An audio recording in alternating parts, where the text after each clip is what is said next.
ಮಹಿಳಾ ಮತ್ತು ಮಕ್ಕಳ ಅಭಿವೃದ್ಧಿ ಇಲಾಖೆಯ ಕಲಬುರಗಿ ನಗರ ವ್ಯಾಪ್ತಿಯ ಮಾಜಿ ಸಿಡಿಪಿಒ ಶ್ರೀನಿವಾಸ್ ಬಾಳುವಲೆ ಅವರನ್ನ ಅಮಾನತುಗೊಳಿಸಿರುವ ಕ್ರಮವನ್ನು ಭೀಮ್ ಆರ್ಮಿ ಹಾಗೂ ವಿವಿಧ ಸಂಘಟನೆಗಳ ಮುಖಂಡರು ತೀವ್ರವಾಗಿ ಖಂಡಿಸಿದ್ದು, ಪ್ರಕರಣದ ಕುರಿತು ಸಮಗ್ರ ಮತ್ತು ಪಾರದರ್ಶಕ ತನಿಖೆ ನಡೆಸುವಂತೆ ಒತ್ತಾಯಿಸಿದ್ದಾರೆ.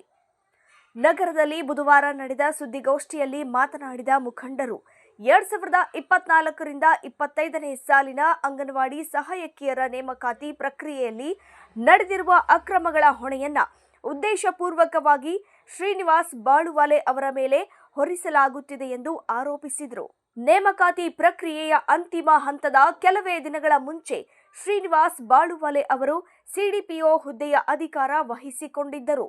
ಹೀಗಿರುವಾಗ ನೇಮಕಾತಿ ಪ್ರಕ್ರಿಯೆಯಲ್ಲಿ ಅಂಕಪಟ್ಟಿ ತಿದ್ದುಪಡಿ ಅಥವಾ ಅಕ್ರಮ ನಡೆಸಿರುವ ಆರೋಪಿಗಳಿಗೆ ಯಾವುದೇ ತಾರ್ಕಿಕ ಆಧಾರವಿಲ್ಲ ಎಂದು ಮುಖಂಡರು ವಾದಿಸಿದರು. ಅಂತಿಮ ಆಯ್ಕೆ ಪಟ್ಟಿಯಲ್ಲಿದ್ದ ಕೆಲವು ಅಭ್ಯರ್ಥಿಗಳ ಎಸ್ಎಸ್ಎಲ್ಸಿ ಅಂಕಪಟ್ಟಿಗಳ ಸಾಚಾತನವನ್ನ ಪರಿಶೀಲಿಸುವಂತೆ ಶ್ರೀನಿವಾಸ್ ಬಾಳುವಾಲೆ ಅವರು ಸಂಬಂಧಿಸಿದ ಅಧಿಕಾರಕ್ಕೆ ಪತ್ರ ಬರೆದು ಪರಿಶೀಲನೆ ಕೋರಿದರು. ಬಳಿಕ 4 ಅಭ್ಯರ್ಥಿಗಳ ಅಂಕಪಟ್ಟಿಗಳು ನಕಲಿ ಎಂಬುದು ದೃಢಪಟ್ಟಿದ್ದರೂ ಸಂಬಂಧಪಟ್ಟವರ ವಿರುದ್ಧ ಕ್ರಮ ಕೈಗೊಳ್ಳದೆ ಬಾಳುವಾಲೆ ಅವರನ್ನೇ ಗುರಿಯಾಗಿಸಲಾಗಿದೆ ಎಂದು ಆರೋಪಿಸಿದರು. ಮಹಿಳಾ ಮತ್ತು ಮಕ್ಕಳ ಅಭಿವೃದ್ಧಿ ಇಲಾಖೆಯ ಕೆಲ ಅಧಿಕಾರಿಗಳು ಹಾಗೂ ಇತರರು ಸೇರಿ ವ್ಯವಸ್ಥಿತ ಪಿತೂರಿ ನಡೆಸಿದ್ದು, ಬಾಳುವಾಲೆ ಅವರ ವಿರುದ್ಧ ಸುಳ್ಳು ದೂರುಗಳನ್ನು ಸಂಗ್ರಹಿಸಿ ಕ್ರಮಕ್ಕೆ ಕಾರಣರಾಗಿದ್ದಾರೆ ಎಂದು ಸುದ್ದಿಗೋಷ್ಠಿಯಲ್ಲಿ ದೂರಿದರು. ಈ ಪ್ರಕರಣದ ಕುರಿತು ಜಿಲ್ಲಾ ಉಸ್ತುವಾರಿ ಸಚಿವರು ಹಾಗೂ ರಾಜ್ಯ ಸರ್ಕಾರ ಉನ್ನತ ಮಟ್ಟದ ತನಿಖೆ ನಡೆಸಬೇಕು. ಜೊತೆಗೆ ಪ್ರಕರಣದಲ್ಲಿ ಭಾಗಿಯಾಗಿದ್ದಾರೆ ಎಂದು ಆರೋಪಿಸಲಾದ ಅಧಿಕಾರಿಗಳ ವಿರುದ್ಧ ಇಲಾಖಾ ವಿಚಾರಣೆ ನಡೆಸಿ ಸೂಕ್ತ ಕ್ರಮ ಕೈಗೊಳ್ಳಬೇಕು ಎಂದು ಒತ್ತಾಯಿಸಿದ್ದಾರೆ. ದಲಿತ ಸಮುದಾಯಕ್ಕೆ ಸೇರಿದ ಹಾಗೂ ದೃಷ್ಟಿ ವಿಕಲಚೇತನರಾಗಿರುವ ಶ್ರೀನಿವಾಸ್ ಬಾಳುವಾಲೆ ಅವರಿಗೆ ಅನಗತ್ಯ ಕಿರುಕುಳ ನೀಡಲಾಗುತ್ತಿದೆ ಎಂದು ಆರೋಪಿಸಿದ ಮುಖಂಡರು, ನ್ಯಾಯ ಸಿಗದಿದ್ದಲ್ಲಿ ಹೋರಾಟವನ್ನು ತೀವ್ರಗೊಳಿಸಲಾಗುವುದು ಎಂದು ಎಚ್ಚರಿಕೆ ನೀಡಿದ್ದಾರೆ.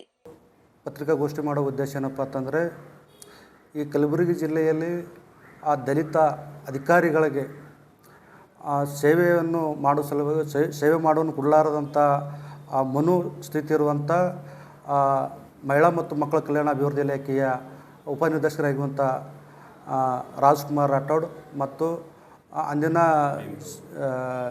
ಸಿಡಿಪಿ ಆಗಿರುವಂಥ ಭೀಮರಾವ್ ಕಣ್ಣೂರ್ ಮತ್ತು ಶಿವಶರಣಪ್ಪ ಬುಶೆಟ್ಟನವರು ವಿನಾಕಾರಣಕ್ಕಾಗಿ ಶ್ರೀನಿವಾಸ್ ಅವರ ಮೇಲೆ ಕುತಂತ್ರ ಮಾಡಿ ಮತ್ತು ಅವ್ರ ಮೇಲೆ ಒಂದು ಮಾನಸಿಕ ತೊಂದರೆ ಕೊಡ್ತಾ ಅವರನ್ನು ಸೇವೆಯನ್ನು ವಜಾಗೊಳಿಸಬೇಕು ಅನ್ನೋ ನಿಟ್ಟಿನಲ್ಲಿ ಬೇರೆ ಬೇರೆ ಸಂಘಟನೆಯವರ ಒಂದು ಬೆಂಬಲ ಪಡೆದುಕೊಂಡು ಈ ರೀತಿಯಾಗಿ ದಲಿತ ಅಧಿಕಾರಿಗೆ ಈ ರೀತಿಯಾಗಿ ಅಮಾನತು ಮಾಡಬೇಕೆಂದು ಒಂದು ಸಂಚು ರೂಪಿಸಿದರೆ ಅದಕ್ಕೆ ನಾವು ಭೀಮ್ ಆರ್ಮಿ ಜಿಲ್ಲಾ ಸಮಿತಿ ಸಂಪೂರ್ಣವಾಗಿ ಖಂಡಿಸ್ತೇವೆ. ಏನಪ್ಪ ವಿಷಯ ಅಂತಂದರೆ, 2014 ಮತ್ತು 15 ಸಾಲಿನಲ್ಲಿ ದಿನಾಂಕ 7/7/2024 ನೋಟಿಫಿಕೇಷನ್ ಆಗ್ತದ. ಏನು 92 ಒಂದು ಖಾಲಿ ಇರುವ ಅಡಿಗೆ ಸಹಾಯಕರು ಮತ್ತು ಸಹಾಯಕರು ನೋಟಿಫಿಕೇಷನ್ ಮಾಡ್ತಾರೆ. ಆದರೆ ನೋಟಿಫಿಕೇಷನ್ ಮಾಡಿ ಮತ್ತಂದ್ರೆ ಆನ್ಲೈನ್ ಅರ್ಜಿ ಆದರೂ ಕೂಡ ಇದರಲ್ಲಿ ಎಲ್ಲ ಒಂದು ಪ್ರೊಸೆಸ್ ಮುಗಿದ್ರೂ ಕೂಡ ಇಲ್ಲಿ ಶ್ರೀನಿವಾಸನವರು ಯಾವುದೇ ತನ ಜಾಯ್ನ್ ಆಗಿರ್ತಿರಲಿಲ್ಲ. ಅದು ಆದ ನಂತರ ಪ್ರೊಸೆಸ್ ಆದ ನಂತರ ಮಾನ್ಯ ಜಿಲ್ಲಾಧಿಕಾರಿಗಳು ಜಿಲ್ಲಾ ಮಟ್ಟದ ಒಂದು ನೇಮಕಾತಿ ಪ್ರೊಸೆಸ್ಸಲ್ಲಿ ಆವಾಗಿನ ಕಾಲದಲ್ಲಿ ಸಿಡಿಪೋ ಯಾರು ಭೀಮರಾವ್ ಕಣ್ಣೂರವರು ಇರ್ತಾರೆ. ಅದಾದ ಜಿಲ್ಲಾಧಿಕಾರಿಗಳು ಏನು ಆಯ್ಕೆ ಪಟ್ಟಿ ಪ್ರಕಟಣೆ ಮಾಡ್ತಾರೆ, ತಾತ್ಕಾಲಿಕ ಆಯ್ಕೆ ಪಟ್ಟಿ ಪ್ರಕಟಣೆ ಮಾಡ್ತಾರೆ. ಯಾವಾಗಪ್ಪ 12/5/2025 ತದನಂತರ ಈ 15/5/2025 ಇವರು ಶ್ರೀನಿವಾಸ್ ಅವರು ಅಲ್ಲಿ ತಾಲೂಕಿನ ಯೋಜನಾ ಅಧಿಕಾರಿಗಳಾಗಿ ಸಿಡಿಪಿಒ ಆಗಿ ನೇಮಕ ಆಗ್ತಾರೆ. ಆದರೆ ಇವರು ಬರೋಕ್ಕಿಂತ ಮುಂಚಿತವಾಗಿ ಈ ಎಲ್ಲ ಕೂಡ ನೇಮಕಾತಿಯಲ್ಲಿ ಆಗಿರುವ ಅಕ್ರಮಗಳನ್ನು ಇವರು ಬರೋಕ್ಕೆ ವಿಫಲವಾಗಿ ಆಗಿರ್ತದೆ. ಸೊ ಹಾಗಾಗಿ ಇವರು ಬಂದ ನಂತರ ಬಂದು 19 ತಾರೀಕಿಗೆ ಅಂತಿಮ ಪಟ್ಟಿ ಬಿಡುಗಡೆ ಮಾಡ್ತಾರೆ. ಈಗ ಅವ್ರು ಬಂದೋದು 15ಕ್ಕೆ, ಇವ್ರು ಅಂತಿಮ ಪಟ್ಟಿ ಬಿಟ್ಟೋದು 19ಕ್ಕೆ, ಇರೋದು 4 ದಿನ. ಈ 4 ದಿನದಲ್ಲಿ ಇವ್ರು ಏನೋದು ಏನು ಅಕ್ರಮವಾಗಿ ಏನು ನೇಮಕಾತಿಗೆ ಆಗಿವತ್ತನಕ್ಕೆ ಏನು ಬೇರೆ ಸಂಘಟನೆಯವರು ಅಲಿಗೇಷನ್ ಮಾಡ್ತಾರೆ. ಆ 4 ದಿನದಾಗ ಏನು ಅಲಿಗೇಷನ್ ಅವ್ರು 4 ದಿನದಾಗ ಏನು ತಿರುಚ್ಬೋದು ಅನ್ನೋದನ್ನು ಕಾಮನ್ ಆಗಿ ತಿಳುವಂಥ ವಿಷಯ. ಈ ವಿಷಯ ಕುಡ್ಕೊಂಡು ನಾವು ಭೀಮ್ ಆರ್ಮಿ ಜಿಲ್ಲಾ ಸಮಿತಿ ವತಿಯಿಂದ ಏನು ಮತ್ತಂದರೆ ಈ ಅನ್ಯಾಯ ಒಳಗಾಗಿರುವಂಥ CDP ಅವರಿಗೆ ಮತ್ತೆ ಅವರ ನ್ಯಾಯ ಒದಗಿಸ್ಕೊಡ್ಬೇಕು. ಮತ್ತು ಈ ಪ್ರಕರಣದಾಗ ಸಂಪೂರ್ಣವಾಗಿ ತನಿಖೆಯಾಗಿ ತಪ್ಪಿಸ್ತಾರೆ ಯಾರ ಅವ್ರ ಮೇಲೆ ಕ್ರಮ ಆಗೋವರೆಗೂ ನಾವು ಭೀಮ್ ಆರ್ಮಿ ಸಂಘಟನೆ ಅವ್ರ ಜೊತೆಗಿರ್ತೀವಿ. ಎಲ್ರಿಗೂ ಜೈ ಭೀಮ್, ನಮಸ್ಕಾರಗಳು ಸ್ನೇಹಿತರೆ.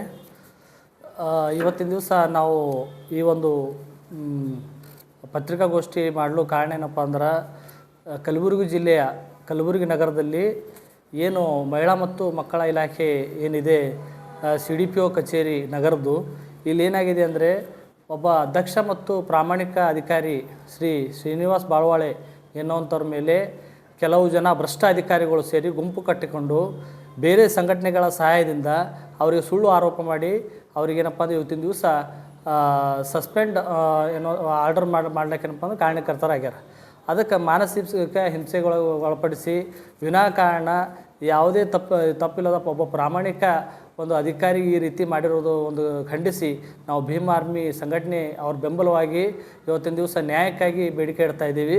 ಆ ಒಂದು ಯಾವ ರೀತಿ ಅವರು ಏನು ಆರೋಪ ಮಾಡಿದ್ದಾರೆ ಅದ್ರ ಬಗ್ಗೆ ದಾಖಲೆ ಸಮೇತ ಇವತ್ತಿನ ದಿವಸ ನಾನು ನಿಮ್ಮ ಗಮನಕ್ಕೆ ತರಲಿಕ್ಕೆ ಇಷ್ಟಪಡ್ತೀನಿ. ಏನಪ್ಪ ಅಂದರೆ, ವಿನಾಕಾರಣ ಆರೋಪ ಮಾಡಿ ಸುಳ್ಳು ಏನಪ್ಪ ಅಂದ್ರೆ ಸಂಘಟನೆ ಕೆಲವು ಸಂಘಟನೆಯವರು ಸುಳ್ಳು ಆರೋಪ ಒಂದು ಇಟ್ಕೊಂಡು ಅದನ್ನೇ ಬಲವಾಗಿ ನನಗೆ ಹಿಂಸೆ ನೀಡಿ ನನಗೆ ಅವ್ರಿಗೆ ವರ್ಗಾವಣೆ ಮಾಡಿದ್ದಾರೆ ಅಂತ ಹೇಳ್ಬಿಟ್ಟು KIT ಹೋಗ್ತಾರೆ.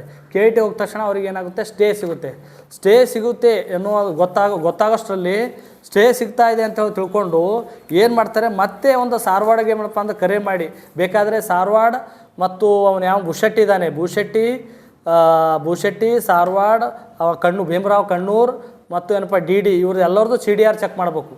ಮೇಲಾಧಿಕಾರಿಗಳು ಇವರೆಲ್ಲರೂ CDR ಚೆಕ್ ಮಾಡಿದ್ರೆ ಸಿಗುತ್ತೆ. ಮತ್ತು ಇವರೆಲ್ಲ ಅಧಿಕಾರಿಗಳು ಸಾರವಾಡ ಕರೆ ಮಾಡಿ ಮತ್ತೆ ಪುನಃ ಪತ್ರಿಕಾಗೋಷ್ಠಿ ಮಾಡ್ತಾರೆ. ಯಾವಾಗ ನೀವು ಒಬ್ಬ ಅಧಿಕಾರಿಗೆ ಏನಪ್ಪ ಅಂದ್ರೆ ವರ್ಗಾವಣೆ ಮಾಡಿದಾರೆ, ಅವ್ರಿಗೆ ಇನ್ನೂ ಏನಪ್ಪ ಅಂದ್ರೆ ನೀವು ಸಸ್ಪೆಂಡ್ ಮಾಡ್ಬೇಕು ಅವರಿಗೆ ಅಂತ ಹೇಳ್ಬಿಟ್ಟು KIT ತೊಗೊಂಡು ಮತ್ತೆ ಬರ್ತಾರೆ. ಯಾರು ಶ್ರೀನಿವಾಸ್ ಬಾಳ್ವಾಳೆ ಮತ್ತೆ ಅದೇ ಪೊಸಿಷನಲ್ಲಿ ಬರ್ತಾರೆ. ಅವ್ರು ಬರೋಷ್ಟರಲ್ಲಿ ಏನು ಮಾಡ್ತಾರೆ ನೋಡಿ, ಇವರು ಯಾರು ಭೂಶೆಟ್ಟಿ ಅವರಿಗೆ ಚಾರ್ಜ್ ಕೊಡ್ತಾರೆ. ಶ್ರೀನಿವಾಸ್ ಬಾಳ್ವಾಳೆ ಅವರು ಶಾಬಾದ್ಗೆ ವರ್ಗಾವಣೆ ಆಗಿಬಿಟ್ಟು ಮತ್ತೆ ಇಲ್ಲಿಗೆ ಬರೋಷ್ಟರಲ್ಲಿ KIT ಹೋಗಿ ಇಲ್ಲಿಗೆ ಬರೋಷ್ಟರಲ್ಲಿ ಅವನು ಯಾರು ಭೂಶೆಟ್ಟಿ ಅಂತಿದ್ದಾನೆ, ಈ ಒಂದು ಡೂಪ್ಲಿಕೇಟ್ ಅಂಕಪಟ್ಟಿ ಇದೆ, ಅವ್ರ ಹೆಸರೇನು ರೀ, ಈ ಸರಿಕಾ ಅಂತ ಹೇಳಿಬಿಟ್ಟಿದ್ದಾರೆ. ಸರಿಕಾ ಅನ್ನುವಂಥವ್ರು ಅವ್ರು ಏನು ಮಾಡ್ತಾರೆ, ಅವ್ರದ್ದು ಡೂಪ್ಲಿಕೇಟ್ ಒಂದು ಇದ್ದರೂ ಕೂಡ ಅವರಿಗೆ ಆದೇಶ ಕೊಡ್ತಾರೆ. ಅವರ ಆದೇಶ ಪತ್ರದಲ್ಲಿ ಭೂಶೆಟ್ಟಿ ಸಿಗ್ನೇಚರ್ ಇದೆ, ಶಿವಶರಣ್ ಅಂತ ಬರೆದಿದ್ದಾನೆ, ಸ್ಪಷ್ಟವಾಗಿ ಕಾಣಿಸ್ತಾ ಇದೆ. ಈ ಎಲ್ಲ ನೇಮಕಾತಿಯಲ್ಲಿ ಈಗ ಏನು ಆರೋಪ ಮಾಡಿದ್ದಾರೆ ಆ CDP ಹಸ್ತಾಕ್ಷರ ಎಲ್ಲೂ ಇಲ್ಲ. ಎಲ್ಲ ಏನಪ್ಪ ಅಂದ್ರೆ ಭೀಮರಾವ್ ಕಣ್ಣೂರ್ ಮತ್ತು ಭೂಶೆಟ್ಟಿ ಅವರ ಹಸ್ತಾಕ್ಷರ ಮಾತ್ರ ಇರೋದು. ಆದರೂ ಇವರಿಗೇನಪ್ಪ ಪನಿಷ್ಮೆಂಟ್ ಮಾಡಿದ್ದಾರೆ. ನೋಡಿ ಹೇಗಿದೆ ಈ ಒಂದು ವ್ಯವಸ್ಥೆ, ಯಾವ ರೀತಿ ನಿಯೋಜಿತವಾಗಿ ಮಾಡಿದ್ದಾರೆ ಅಂತೇಳಿ ಗೊತ್ತಾಗ್ತಾ ಇದೆ. ಇವೆಲ್ಲ ಡೂಪ್ಲಿಕೇಟ್ ಮಾರ್ಕ್ಸ್ ಕಾರ್ಡ್ ಇರೋರಿಗೆ ಅವ್ರು ಏನು ಮಾಡ್ತಾರೆ, ಇವರು ಶಾಬಾದ್ಗೆ ಹೋಗಿ ಬರೋಷ್ಟರಲ್ಲಿ ಎಲ್ಲರ 67 ಜನರಿಗೆ ಅವ್ರಿಗೇನಪ್ಪ ಆದೇಶ ಪತ್ರ ಕೊಡ್ತಾರೆ. ಆದೇಶ ಪತ್ರ ಕೊಟ್ಟ ತಕ್ಷಣ ಮತ್ತೆ ಇವ್ರು ಬಂದು ಇವ್ರ ಪ್ರಾಮಾಣಿಕತೆ ಯಾವತ್ತೂ ನೋಡಿ, ಪ್ರಾಮಾಣಿಕ ಅಧಿಕಾರಿಗಳು ಏನಾದರೂ ಮಾಡೋದಕ್ಕಿಂತ ಮುಂಚೆ ಯಾಕೆ ಮಾಡಬೇಕು, ಅವರಿಗೆ ಯಾವುದೇ ಕಾರಣಕ್ಕೂ ಮಾಡಲ್ಲ. ಅವ್ರು ಮತ್ತೆ ಪ್ರಾಮಾಣಿಕತೆಯೇ ಮರಿಬೇಕು ಅಂತ ಇದ್ದಾರೆ. ಆ ಒಂದು ಅವ್ರ ಪ್ರಾಮಾಣಿಕತೆ ಇವರಿಗೆ ಸಹಿಸಲಕ್ಕಾಗಲ್ಲ ಮೇಲಾಧಿಕಾರಿಗಳಿಗೆ. ಯಾಕೆಂದ್ರೆ ಹೇಳಿ ಇವ್ರಿಗೆ ಬರಲ್ಲ. ಆ ಒಂದು ದೃಷ್ಟಿಯಿಂದ ಇವ್ರು ಏನು ಮಾಡೋಕ್ಕಾಗಲ್ಲ. ಅದಕ್ಕೆ ಹೇಗಾದರೂ ಮಾಡಿ ಇವನಿಗೆ ಎತ್ತಂಗಡಿ ಮಾಡಬೇಕು ಅಂತ ಹೇಳ್ಬಿಟ್ಟು ಮತ್ತೆ ಸಾರವಾಡಿಗೆ ಹೇಳಿ ಮತ್ತೆ ಏನು ಮಾಡ್ತಾರೆ, ಮತ್ತೆ ಸಾರವಾಡಿಗೆ ಹೇಳಿ ಕಂಪ್ಲೇಂಟ್ ಕೊಡಿಸ್ತಾರೆ, ಮತ್ತೆ ಪತ್ರಿಕಾ ಪ್ರಕಟಣೆ ಮಾಡಿಸ್ತಾರೆ, ಮತ್ತೆ ಬಂದು ಜಾಯ್ನ್ ಆಗಿದ್ದಾನೆ ಅಂತ ಹೇಳ್ಬಿಟ್ಟು ಮತ್ತೆ ಸ್ಟೇ ತೊಗೊಂಡು ಬಂದಿದ್ದಾನೆ ಅಂತ ಹೇಳ್ಬಿಟ್ಟು ದೊಡ್ಡದಾಗಿ ಆರೋಪ ಮಾಡ್ತಾರೆ. ಯಾವುದೇ ದಾಖಲೆ ಇಲ್ಲ. ಇವತ್ತಿನ ದಿವಸ ನಾವು ದಾಖಲೆ ತೋರಿಸ್ತಾ ಇದ್ದೀವಿ, ದಾಖಲೆ ಕೊಡ್ತೀವಿ. ಅವನ ಹತ್ರ ಏನೂ ದಾಖಲೆ ಇಲ್ಲ.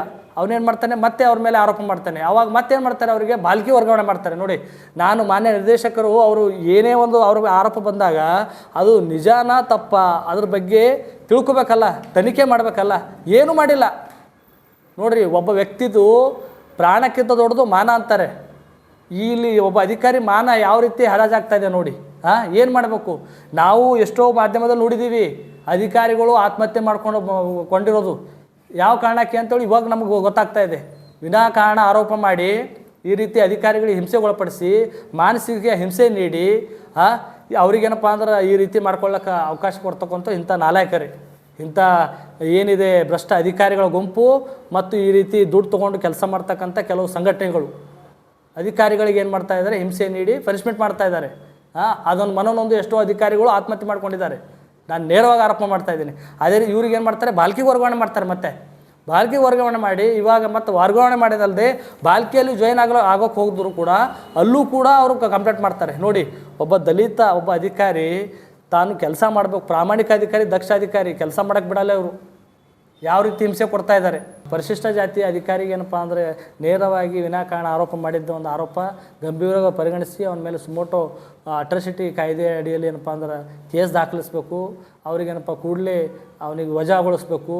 ಆಮೇಲೆ ಮೇಲಾಧಿಕಾರಿ ಅಂತ ಯಾರು ಡಿ ಡಿ ಇದ್ದಾರೆ, ಉಪನಿರ್ದೇಶಕರು ರಾಠೋಡ್ ಅವರು, ಅವರಿಗೂ ಕೂಡ ಅವರು ಒಂದು ಅಧಿಕಾರವನ್ನು ಸರಿಯಾಗಿ ಬಳಕೆ ಮಾಡದೆ, ಸರಿಯಾಗಿ ವೀಕ್ಷಣೆ ಮಾಡದೆ ಒಬ್ಬ ಪ್ರಾಮಾಣಿಕ ಮತ್ತು ದಕ್ಷ ಅಧಿಕಾರಿಗಳ ವಿರುದ್ಧ ರಿಪೋರ್ಟ್ ಮಾಡಿದ್ದಕ್ಕಾಗಿ ಅವ್ರ ಮೇಲೂ ಕೂಡ ಮಾನನಷ್ಟ ಮೊಕದ್ದಮೆ ಆಗಬೇಕು ಅನ್ನೋಂಥದ್ದು ಬೇಡಿಕೆ ಇದೆ.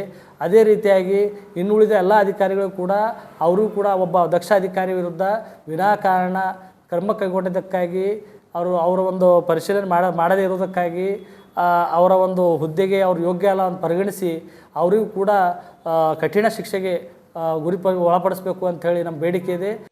ಸುದ್ದಿಗೋಷ್ಠಿಯಲ್ಲಿ ಭೀಮ್ ಆರ್ಮಿಯ ಜಿಲ್ಲಾ ಅಧ್ಯಕ್ಷ ಸೂರ್ಯಕಾಂತ್ ಔಡಗ, ರೈತ ಹೋರಾಟಗಾರ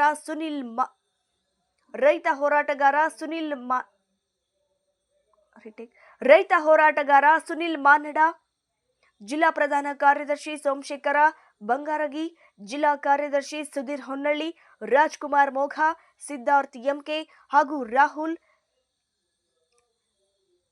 ರಾಹುಲ್ ಶ್ರೀಮಂತರ್ಕರ್ ಸೇರಿದಂತೆ ಹಲವರು ಉಪಸ್ಥಿತರಿದ್ದರು.